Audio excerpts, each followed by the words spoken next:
I'd like to call the July 9th, 2025 meeting of the Ogden Town Board to order. Please stand for the Pledge of Allegiance.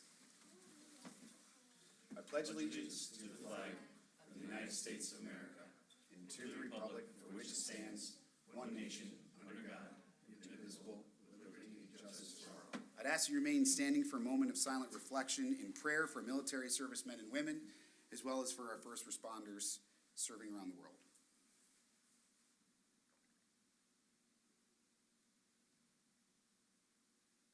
Thank you.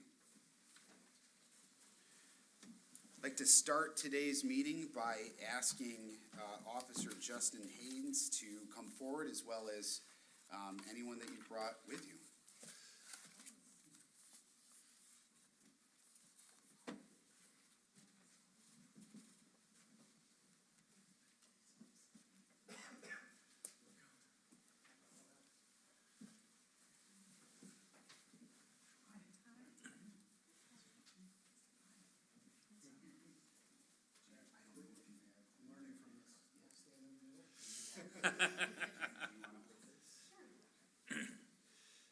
We're going to go ahead and we're going to do the ceremonial swearing in, and then opportunity for the chief to speak, opportunity for Justin to speak. But I just want to, on behalf of the town, just say how grateful we are that you wanted to come here, and really appreciate the work you've done so far, even to just get to this point. And now we're going to get you out there and get you back to work and help protect the town. So we're excited for that. It honestly, I consider it a huge honor just to be accepted into this club, because I know how well the tight ship that we run, but also the community service that this department provides. So I hope you feel that. I hope you already feel that inclusion, but also that that pursuit of excellence that we aspire to. So that's awesome. Good to hear. All right. So why don't you place your right hand on the Bible, repeat after me, and raise your hand. Repeat after me. I, Justin Haynes, do solemnly swear to uphold the Constitution of the United States to uphold the Constitution of the United States and the Constitution of the State of New York, and the Constitution of the State of New York, and that I will faithfully discharge and that I will faithfully discharge the role of Ogden Police Officer the role of Ogden Police Officer to the best of my ability. to the best of my ability. So help me God. So help me God. Congratulations.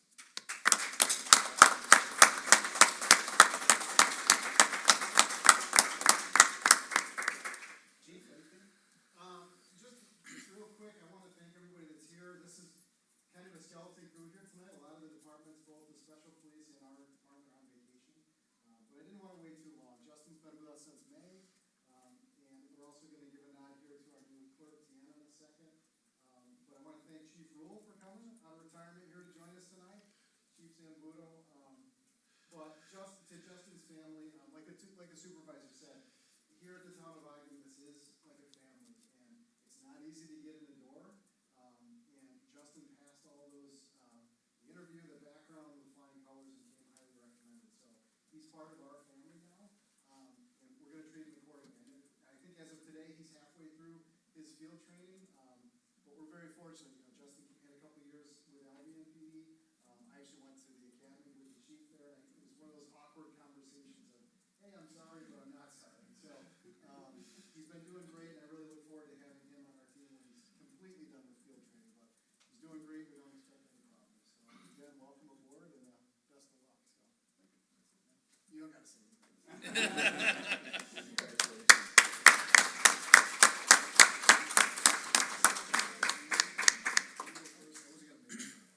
Yeah.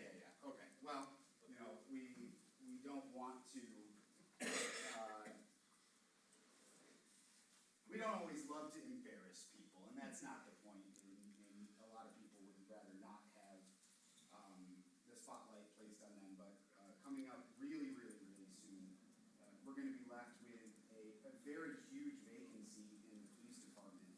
And one thing I will tell you is that don't worry, don't be concerned. The chief is saying don't necessarily think that we're announcing his retirement here. Everybody knows that, you know, the jobs that we do that are in the public eye, they're tough. They're very meticulous. We got to make sure that we're dotting every I, crossing every T, and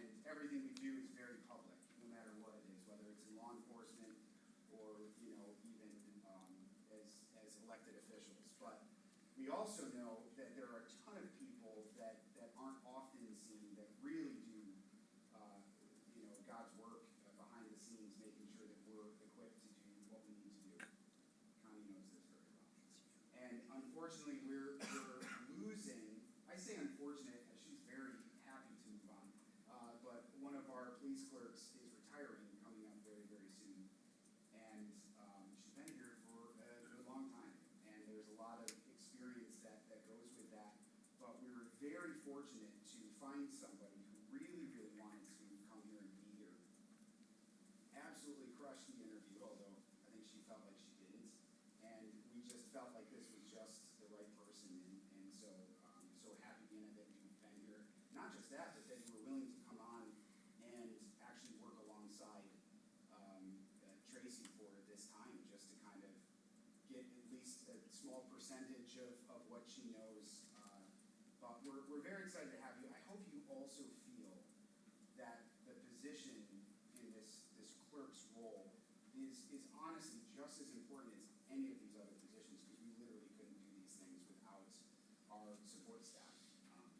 So I wanted to welcome you officially in front of everybody, but also just thank you for taking a chance on us. I promise you we will do everything we can to make you feel a part of that family. So.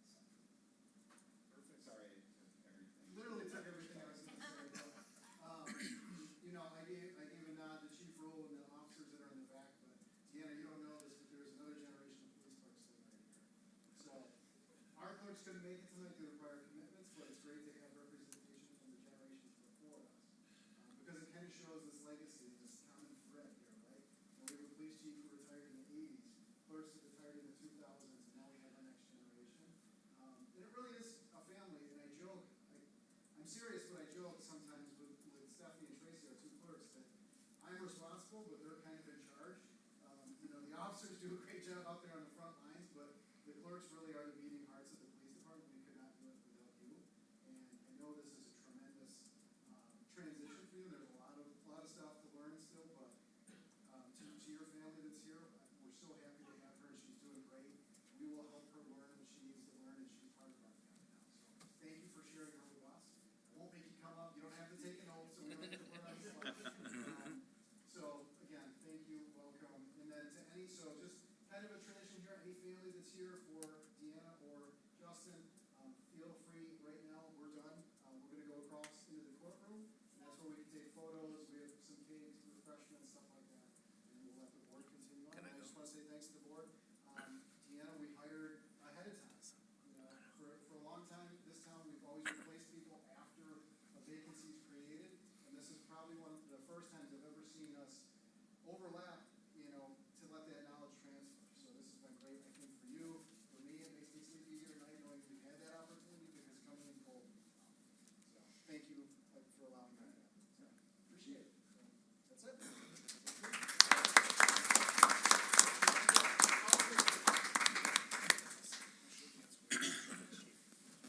Can I come? Yeah, come on. You guys are never there, but. Yeah, come on, yeah. You guys gonna have quorum? With Justin? It's up to you. Yeah. Okay. Christian, can we? Yeah, I was eating the cake before we get there, though. Great, yeah, we'll bring it along. Chief. Hey, With Justin? yeah, sure.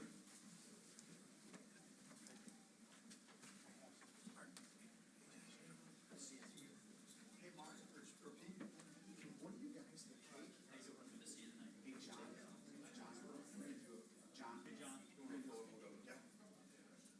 No, we should have given Josh.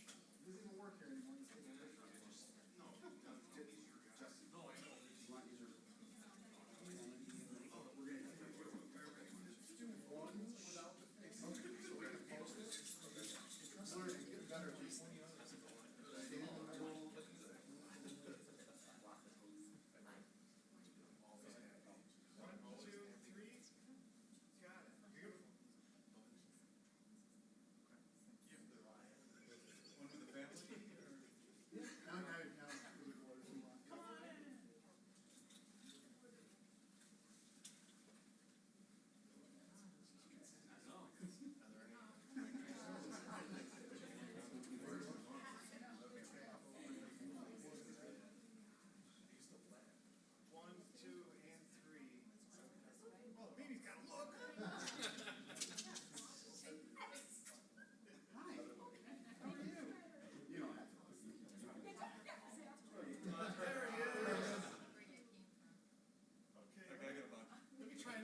Okay, with that, we will move on to approval of the minutes, consideration resolution 185. So moved. Second?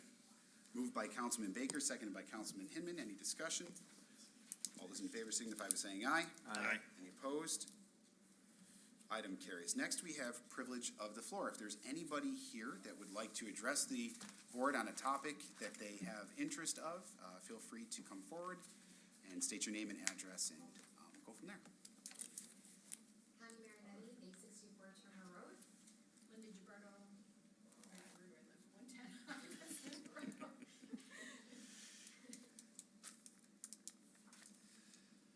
Props.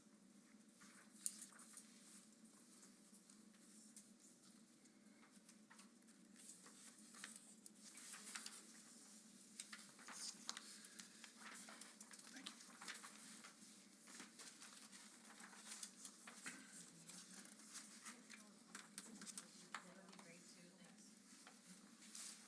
Please bear with me, I'm far from being a public speaker, I'm not particularly this. Once again, I come back to the town board to ask for help for animals in our community, specifically the hungry and the homeless. It's a decades-old problem that has historically been ignored, leaving residents and animals to be adversely affected. People in many of our neighborhoods can attest to this, having been in a position at one time or another to have reached out for help for a homeless cat or kittens. There's a group of us who meet once a month and discuss the problems and possible solutions, and I'm happy to say that because of our efforts and their support, in the last 2 years, we have made it possible for 29 cats and kittens to have a future as companion domestic animals they are meant to be. We've made a difference in their lives, but even more important, preventing so many more from being born by sponsoring the spay-neuter cats, and we were able to do that by raising the funds needed. But it's not enough. We need the town to join in and work with us so that our efforts can continue to make a difference. We need Supervisor Zale and the board to recognize that there is a problem and that people care enough to ask for help and want to change a system that could be doing so much more for our animals and our community. So, in the vein of Houston, we have a problem, Ogden, we have a problem. So, the problem is, as Connie just stated, that neighborhoods in Ogden have experienced lost, stray, abandoned cats, and instances of random feeding of unowned, unfixed cats that's led to a current homeless crisis. That crisis is mostly seen by Connie and her team, by people calling and her working with shelters and fostering. So some of the examples that she's taken care of in the past several years, and these are just some of the examples, there are tons more, of strays and things that have occurred, all the way back from 2015 to 2024. She's gotten reports from farmers that are being overwhelmed with cats being dumped on their properties, thinking that it's okay because there are barns, and that's okay. Connie and her team and others have assisted with fostering, paying for the fixing and neutering, transporting to shelters, and et cetera. She's doing a lot of work for the community here. So contributing factors to this problem that we have are, there's a different mindset in the community, and you can either agree with this or disagree with this, but this is kind of the feeling with the folks who deal with this, is that cats and dogs are thought of differently. So when a community member gets a stray dog in their yard, they call animal control, they post on Facebook, they do what they have to do to get that dog back to its owner. But when a cat roams into the yard, a lot of times they think they're doing a wonderful thing by just feeding the cat, right? And they can't tell the difference necessarily between a feral cat, a domestic cat, a stray, or whatever. Because a lot of homeowners just don't know, how fixed cats are marked. So they feed the cats and they think they're doing a great thing, and then the next, whatever, they have 12 cats on their porch instead of one. So community members don't seem to be as aware of what to do with a cat as with a dog. There's also some unregulated trap, neuter, spay, release groups that do operate in Ogden, and that is a bit of a problem.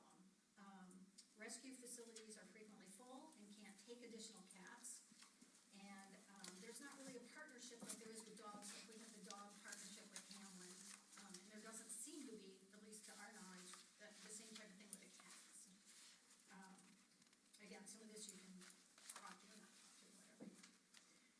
So what's being done? So Connie has arranged monthly meetings comprised of community members, shelter owners, pet food pantry volunteers, citizens. Even Ariel came to one of the meetings and talked about her role as an animal control officer. They work with finding fosters. They work with the vets for services and trying to reduce the cost, getting vets to reduce the cost of spaying and neutering. They work with shelters and rescues. They set up food pantries. They educate. They brainstorm ideas. It's really a phenomenal group that Connie pulls together each month. Connie herself does 3CS Crafting for a Cause, community cats and canines. So she crafts, and the proceeds to that go to help fund these spaying and neutering and vaccinations, etc. There was a rabies vaccination event here that the town helped pull together in, this year in 2025. So that was really great. The animal control job roles and responsibilities actually says that will occur every year, working with the County of Monroe to do that. So to offer a free vaccination clinic. But we need help. Connie needs help. The animals need help.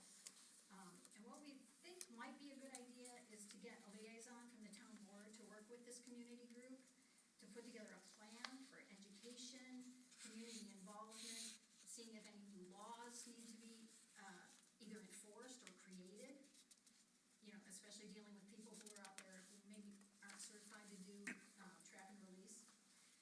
And then ways to track those issues and see if we're making any kind of improvement. So a real project. Some brainstorming of some ideas that this group just came up with was, again, the yearly free rabies clinic as part of the animal control roles and responsibilities, cat licensing or voluntary registration, and that would help to ensure that cats are spayed, neutered, and vaccinated.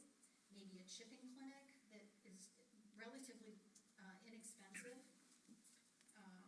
Voicemail messages maybe on the animal control. I don't know if there is a voicemail message right now that says what to do if you find a cat. A public education program, multi-pronged, like, what do we do if you're gonna feed a cat, fix the cat, right? Social media, helpline, brochures, putting out brochures at various businesses, etc. Maybe having a certification or a permit to operate a TNR in Ogden. Getting a partnership with local shelters, easy access to the animal control officer. It's my understanding that her office has been moved to the back of the police department, and that may not be as conducive for people to come in and feel comfortable if they have to go through the police department, just a thought. Fundraising, registration required to adopt out cats, get local vets to be part of the team, work with farmers to accept the fixed cats on their properties, community-run facility to house lost, stray, or unwanted cats, and I'm sure there's a million other ideas that a team could come up with.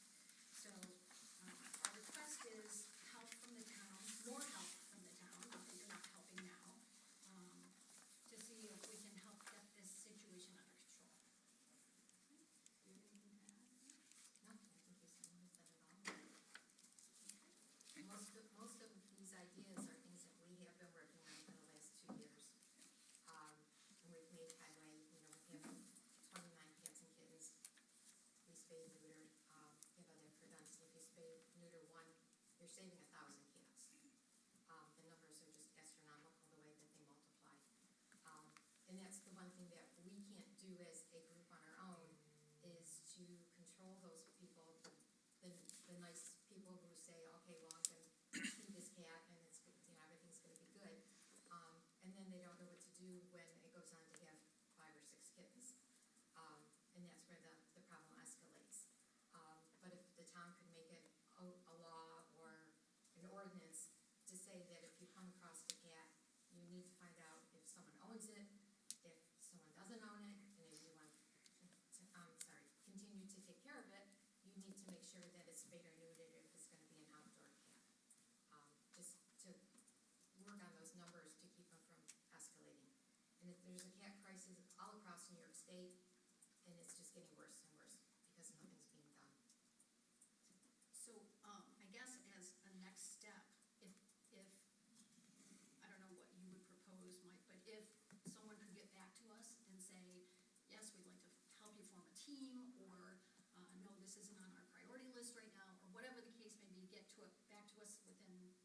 some reasonable time frame so we know where we're going from here.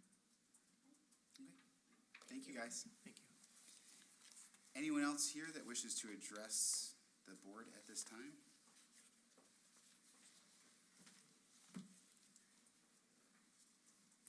Hi, Sir? Joe Latronica, 809 Trimmer Road, which is where I'd rather be right now. I like to stick to myself, and what happened the other day, July 4th, made me come down here and ask exactly, try and find out what's going on. July 4th, my daughter, my 16-year-old daughter, who is learning to drive, she has her driver's permit, was coming to the stop sign to the right of Slayton Place in the Tops Park. She was just about stopped when all of a sudden a gas-powered mini bike hit her head on. So, coming around the corner and hit her head on because he was out of control. Now there's mini bikes, there's e-bikes, there's all sorts of things going on in that parking lot. But it'd be one thing if that happened to me. A 16-year-old new driver, I think, is another thing entirely. Thankfully, her mother was in the car with her and could kind of navigate. Also, thankfully, Chief Zambudo witnessed the entire thing from start to finish. He noticed that the driver was speeding and out of control and was going to careen into my car, the front of my car. I've been in touch with TOPS, both local and corporate. Being the largest tenant in that plaza, I'm hoping that they'll do something, get some leverage on the property manager to try and resolve the situation somehow. But I would like to, this is a known problem at this point. I know that OPD put something on Facebook the next day, parents, where are your children? I don't know that the target audience is necessarily paying attention to Facebook, or whether they would actually say at that point, oh yes, I'll do a better job of parenting my child, who, by the way, was 14 years old and wound up on the hood of my car, again, with my 16-year-old driving. This could have turned out way worse, because in the battle of motor vehicles versus mini bikes, almost exclusively, the motor vehicle wins. He was able to limp away. He didn't want any attention as far as medical personnel, but the ambulance did come, checked him out. There's an issue in that plaza. There's an issue in that general area with teenagers running through TOPS or vaping outside or harassing customers. So again, I've spoken to TOPS about it. They're aware, they're talking to. But I'd like to know, when I spoke to the officer who filed the report, he said that his hands were tied. The only thing that he could do was have the bike impounded. We have to do better than this. There's got to be, someone's going to get very hurt, maybe worse. Also, I'm afraid of some of the not so common patient people. If this escalates, what will happen? What will result from basically, instead of feral cats, feral children just running amok. So I'd like you to consider some sort of regulation on or ordinance on the e-bikes, certainly the gas-powered mini bikes, maybe licensing of some sort, or I don't know, I don't have the solutions, but I'd like to, I just wanted to bring it to your attention. I don't want to see anyone get hurt. I also want, people that just want to go to TOPS or Slayton Place or any other of the village businesses there to be able to walk in and out without being harassed, to be able to travel to and from their houses without having to worry about basically unlicensed and unregulated children. Thank you. Thank you, sir. Is there anybody else that wishes to address the board at this time? Okay, if not, I'm going to close the privilege of the floor. I'm going to follow my rules and wait to respond to any of this, but I'm looking for a motion for Resolution 186. So moved. Second. Moved by Councilman Tom, second by Councilman Hinman. Any discussion? Those in favor signify by saying aye. Aye. Any opposed? Item carries. Next, Town Audits, Resolution 187. So moved. Second. Moved by Councilman Tom, second by Councilman Hinman. Any discussion? All those in favor signify by saying aye. Aye. Any opposed? Item carries. The board sees that there are 2 letters of correspondence there, one from Chief Gray and one from our alternate member for the Ogden Town Planning Board meeting. Next, we've got reports from town officers. I'm going to start by a couple things in general. First of all, we would love to see a county system similar to a county system for dogs that would help assist in a lot of the different things. I know Connie, we've had multiple conversations, and I know that the police department has, and we've talked with other towns, we've talked with a lot of municipalities where there are no laws and there are no regulations the same way there are with dogs. There's also a number of challenges, I know that you know about those with shelters, and but I am very proud that we have reintroduced the rabies clinic, and we've certainly done multiple different donations as a township, and wholly invited your organization to be present and part of a lot of these things too. So you're right, we have made tremendous progress, and it'll be something I continue to talk to the police chief and Officer Ambrose on. I know they've spent a lot of time on this as well, especially with you. So it's nice to get that back in front of the board as a topic of conversation. And likewise, we've spent a lot of time on the more recent e-bike situation. The hard thing is that anybody under the age of 16 is actually not allowed to use those in any public ways to begin with. They're already breaking a law. The problem is you cannot give a motor vehicle citation to a minor under 16. So the state law does not allow further scrutiny of motor vehicle and traffic law. It's just the state, that's what New York State has decided. And so we're constantly struggling, similar to the restrictions that we've got.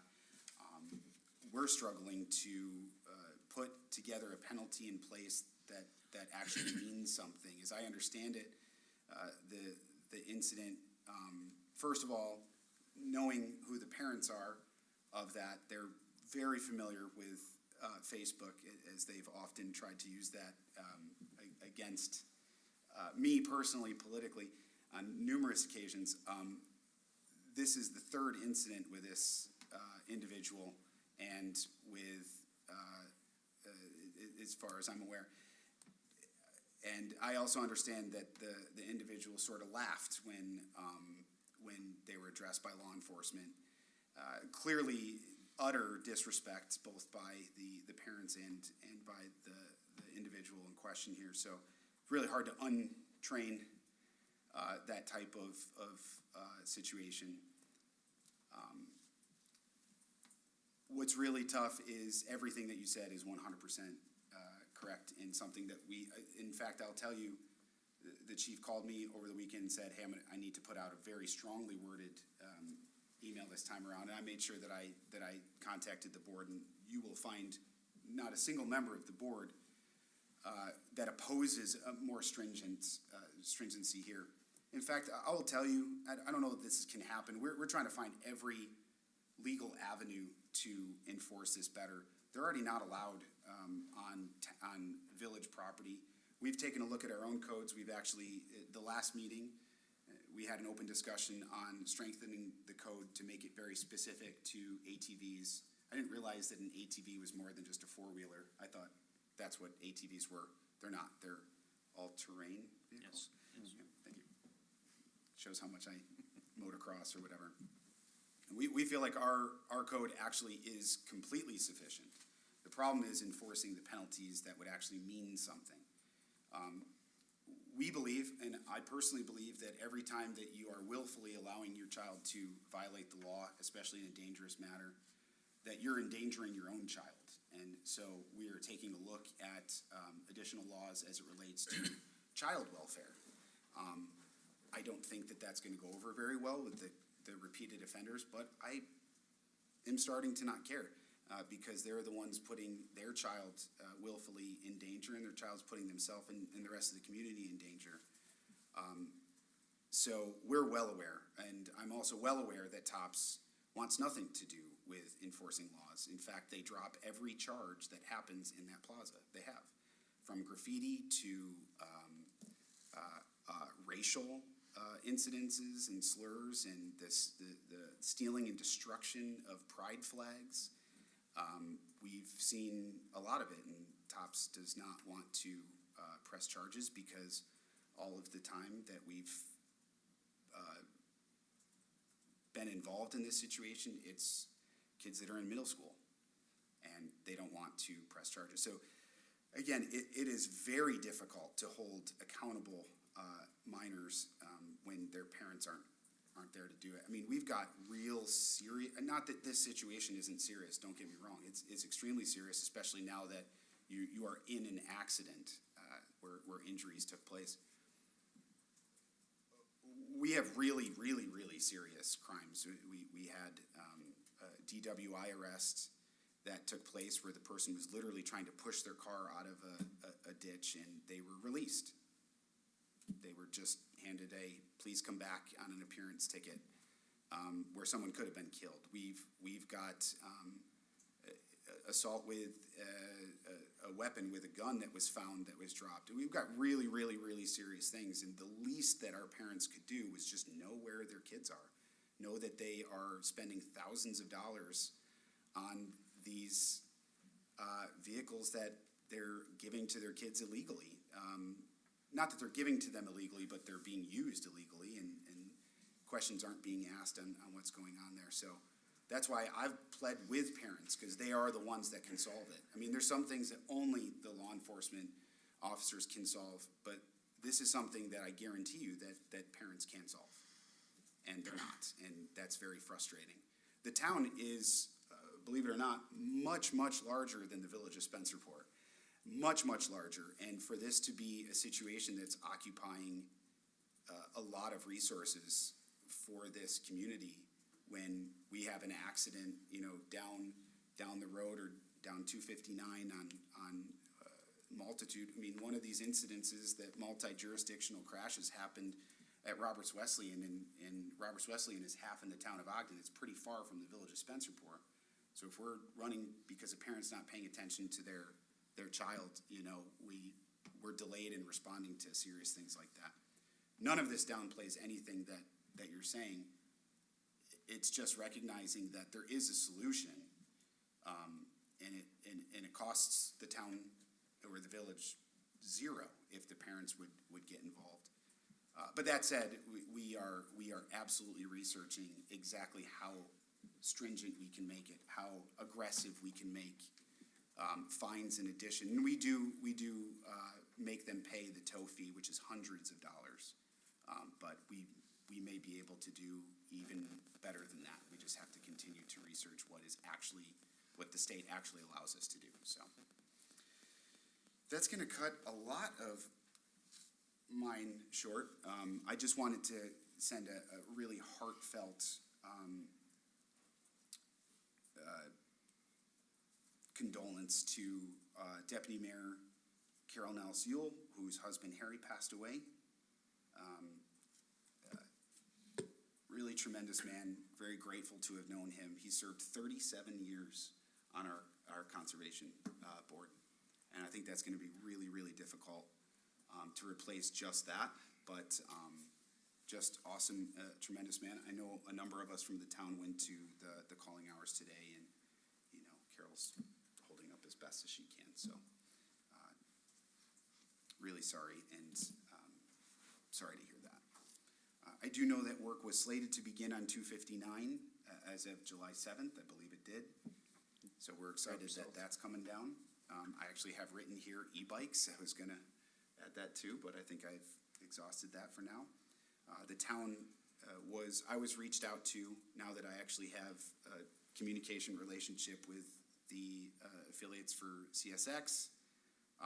We actually were able to assist them in a way to hopefully speed up the process of the construction. We've got a good working relationship with their contract team. And I did want to share, I only just got the info on this, so I apologize that it's not more in advance, but coming up there are, as part of the 250th anniversary of the United States, we're going to be honoring some of Ogden's Revolutionary War period patriots.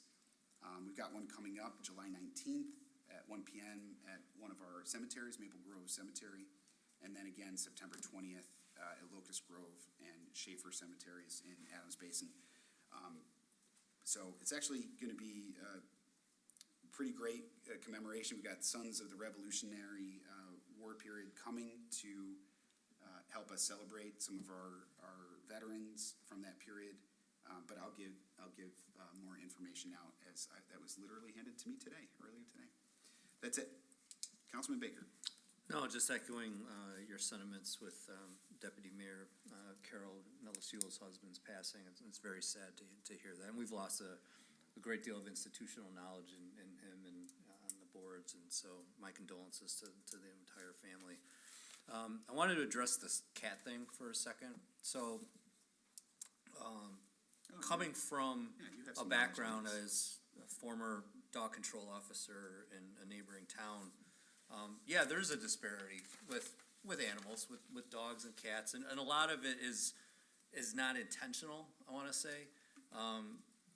New York State Agriculture and Markets, Article 7, deals with dogs, and it's state-driven. So New York State law specifically says that if you are a town and you are providing licensing towards dogs, it is your responsibility to have a dog control officer. Now, many towns opt out of the entire animal portion of it because that would encompass wildlife, cats, ferrets, everything.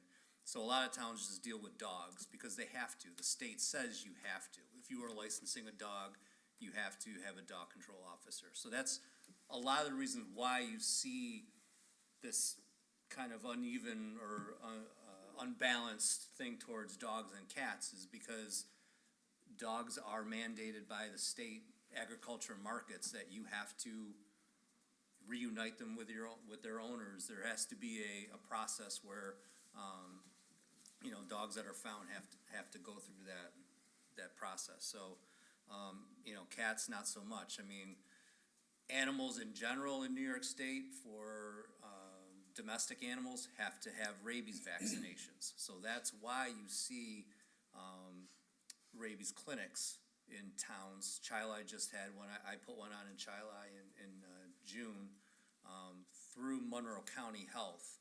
They provided all the vaccinations. The towns provide the facility and all that. But those were open for dogs, cats, and ferrets. And I just looked at our town code dealing with animals, and there is part of our town code deals with cats, and cats have to be vaccinated. It is a responsibility of a cat owner to vaccinate their cats. So, I mean, and that's a good thing because rabies is nasty. Yeah, rabies will kill you, like literally kill you. If you get rabies, it's not a good thing. So. That's why the state puts such emphasis on vaccination of any domestic animal. So, but I do realize that there is this unbalance when it comes to animals, dogs and cats. But I just want to explain that's kind of why the state does not mandate cats to be licensed. The state doesn't mandate anything involving any other domestic animal other than really dogs. So that's kind of why. And the solution's in there somewhere, but I mean, it's like the old Price is Right when Bob Barker would go up and say, have your pet spayed or neutered.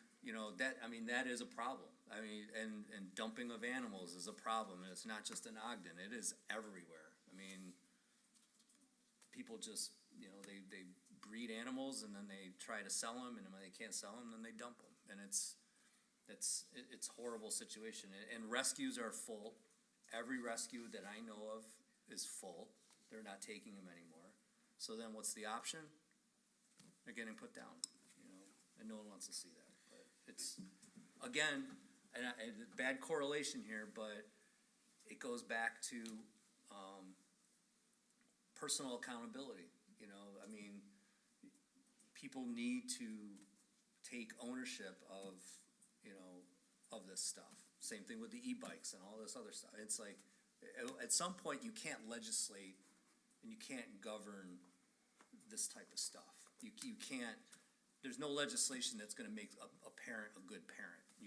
I wish there was, but at some point, personal responsibility has to come into this, and it's unfortunate that we're at a point right now where people just don't care.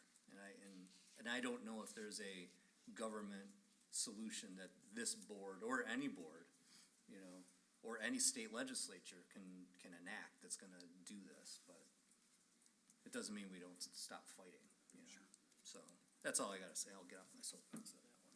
I know, from even the dog perspective, that is very regulated. When I first came into office, our shelter closed. I mean, it was a huge hospital downtown that was acting in this capacity for many towns. And your supervisor in Chi-Li tried putting together like a county initiative for shelters, like a county-run shelter. The county said no. I mean, they said no. we've tried not just on behalf of dogs, but we've tried to say, in a $1.5 billion budget that the county has, you probably could be the collective resource, and they've said no. The town of Greece just built a brand new shelter, animal shelter, because they do animals, so they have dogs and cats. Built it brand new. I mean, they've got 20 dog runs, they've got a whole area for cats. They're full. They're like that. They're full. And they're frustrated now too, because they need to make room for, the animals that they catch, and they can't. It's astounding. It really is. Okay, thank you, sir. Councilman Gerbino cannot be with us tonight. Councilman Hinman. Yeah, I just wanted to add my condolences to Deputy Mayor for her loss. But also just good to see everyone back from the 4th. Glad to see everyone got back safely, and other than that, that's all I got. Councilman Toms. No report. Highway Superintendent Doug Case. Good evening. Yes, the crews have been out this past week here and a couple days last week doing our surface treat oil and stone on the roads. We're about 95% done. We have 3 subdivision roads to finish at a later date when we do some county oil and stoning. But they'll be swept in the next week, and then we fog seal them, which is another coat of oil over top of them, tighten them up. So we'll be getting them swept and sealed hopefully in the next couple of weeks. Fuel Island vendor for the software was on site today.